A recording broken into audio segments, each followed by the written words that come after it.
Nigerian President Muhammadu Buhari has kicked off the next phase of a deal with Siemens to upgrade the nation's dilapidated power infrastructure.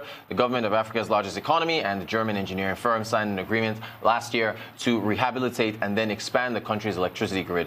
Only about 60% of residents have access to power, and even those who do are plagued by regular blackouts. President Buhari directed his power and finance ministers to commence the pre-engineering and concessionary financing aspects of the project with Siemens, according to a statement published on the presidency's Twitter page.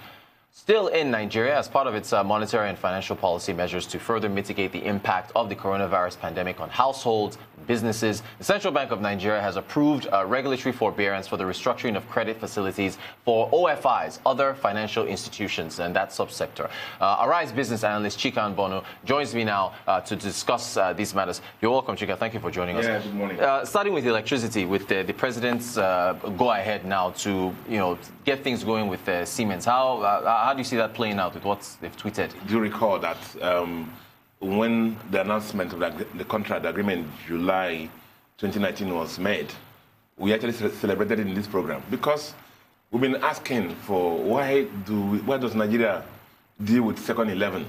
Where are the Siemens? Where are the Gs? And so we're happy that Nigeria finally chose Siemens and signed that agreement. And then we also worry that let it not be like one of the Nigerian things where good on paper, but weak in implementation. And luckily again, our president has decided to monetize this.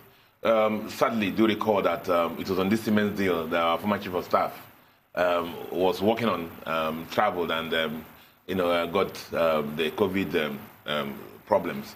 And that's led to his death. Yeah. So I guess it is important that this works even for his legacy. And in memory of him. So it's a major breakthrough for us.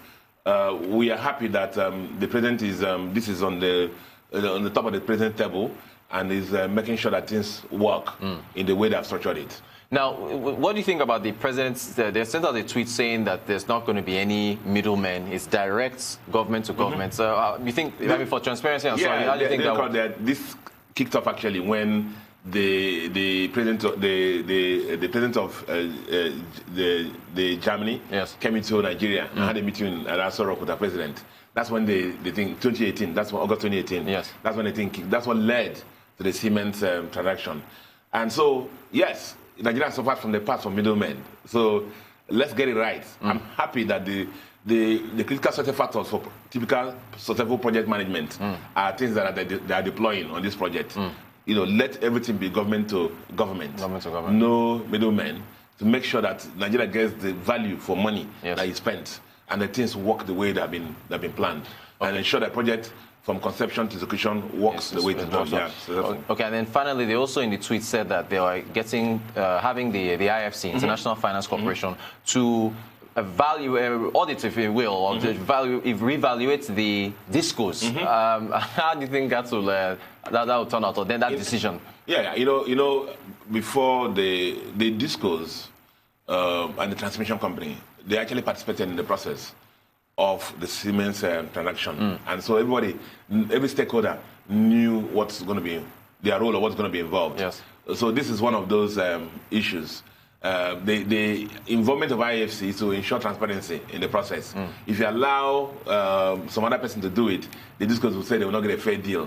So let the IFC come in and do it transparently. So we'll know where everybody is. Okay. And the amount of investment made by everybody, so that if there are any issues, settlements will be done. We know the terms of the settlement. All right. Final question on this. Are you worried about costs? Because this is electrification is a costly initiative. We should be able to get loans. I mean, it's a high cost. It's in the trillions. Do you know how much we lose for not having power? For not having power. Good point. Yeah. Yes. For how many years now? And I can't quantify it. Right.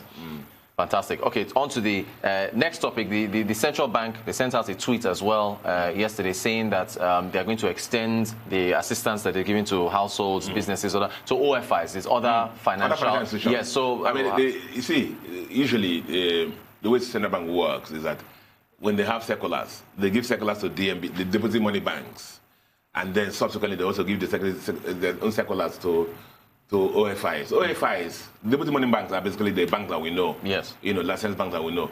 The OFIs, other financial institutions, are things like microfinance banks, mortgage banks, development banks like BOI, Bank of Agriculture, even Bureau de Change also fall into that class. So if you look at the contents of the memo, it's something that CBN has done for the deposit money banks. Basically saying that all CBN loans are availed through these OFIs. All the loans, just like they did for the banks. Yes. All the loans, CBN loans, are availed through the OFIs. The interest has been reduced from what? 9% to 5%, just like it did for the deposit money banks. Yes. And also, there's a moratorium on principal repayment for 1 year, starting from March 1, just like it did for the DMBs. So basically, that's what's happening.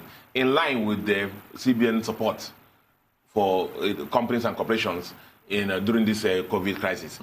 Just like it did for also the DMBs, the deposit money banks, he also told the OFIs that look into your loan books. If there are companies that are affected by the COVID issue, their cash flow is affected, and therefore they may not be able to pay their loans as agreed. Yes. You are free to do forbearance and restructure those loans, just like it is for the deposit money bank. So it's just CBN spreading its policy consistently over the whole financial spectrum to include everybody in the chain.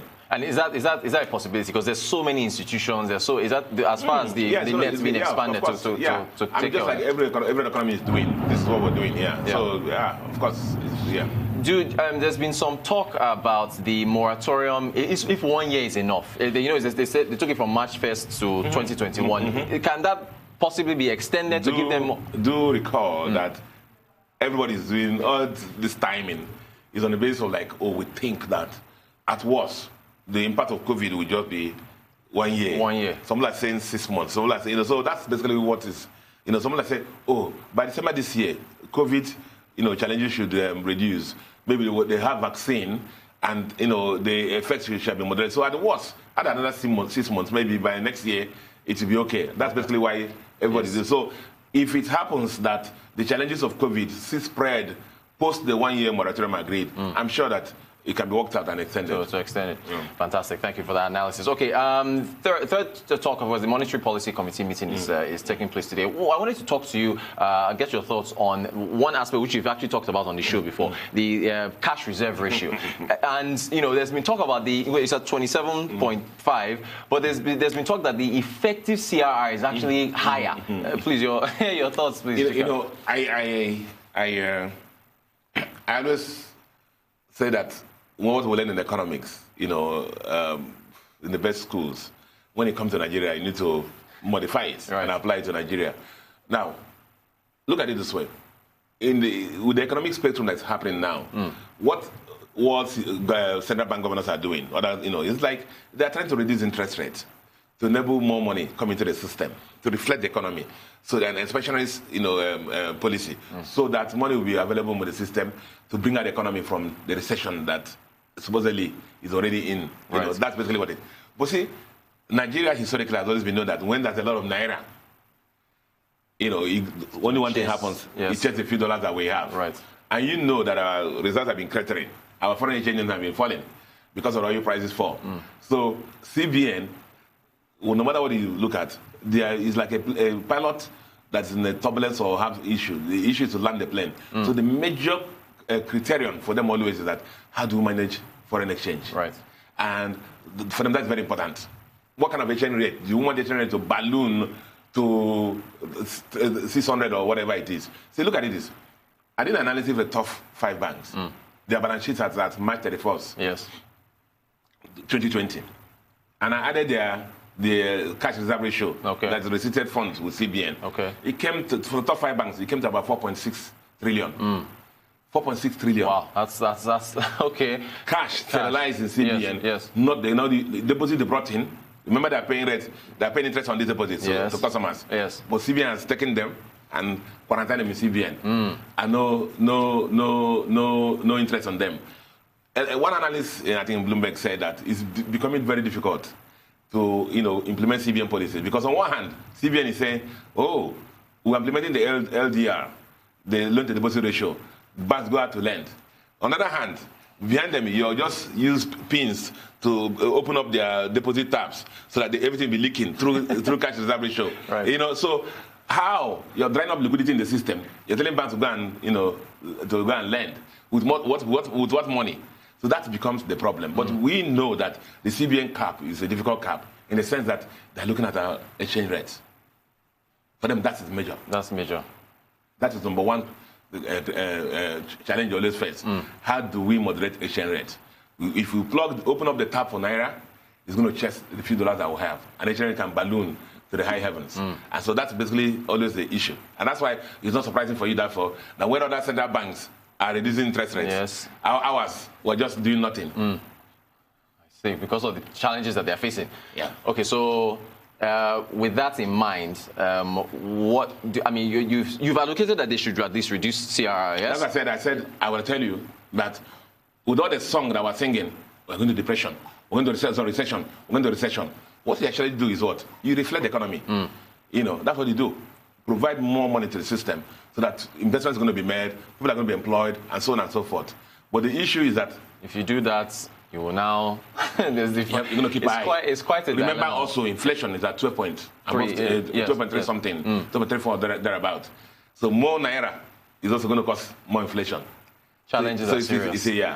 Okay, so just when you have a minute left, most analysts are saying they will keep things where they are. What do you think they will do? That's what I've been trying to tell you. Yeah, that's with all the mix of all this confusion and all these variables, it's like let's just continue to look and see how things are playing out. All right, Business Analyst Chika Mbonu, thank you so much for taking us through the electricity plan with Siemens, the OFIs, the CMB, and extending facility assistance to the OFIs, and of course, the likely possible decision coming out from the MPC. Thank you so much, Thank you.